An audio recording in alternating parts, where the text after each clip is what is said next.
So we know that there's really no point in putting together a budget if you're not going to report against it. We need to do actual versus budget variance analysis. So when you get into your management meeting at the end of this month and you need to explain why revenue is so much lower than budget, well, it's because of COVID-19, of course. So you have to answer the question, what happened here? So the sales have dropped off a cliff. It's because of COVID-19. And why are fuel costs so low?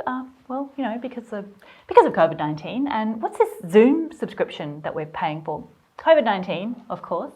One way around this is perhaps to use some flex budgeting. It's a really old concept. It's something that's been around for quite a while. Last week, I talked about zero-based budgeting, which is also a fairly old but simple budgeting concept. And I think flex budget is something that might help us in times like these. So the idea of a flex budget is that it strips out volume-related variances to show us what the numbers would have been like if we'd got the volumes correct. So it strips out the variances that are relating to volume changes so that you can clearly see the underlying performance of the organisation.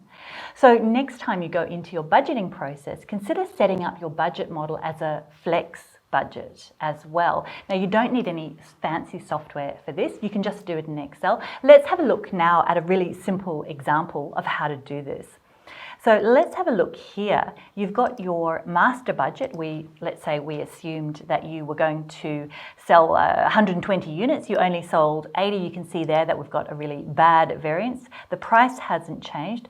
The sales have gone down a lot. The variable costs are looking really good, but we really need to understand why that has happened.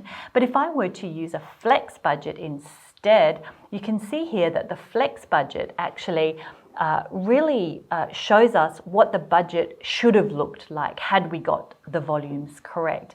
And it really can help us to understand our numbers just a little bit more clearly.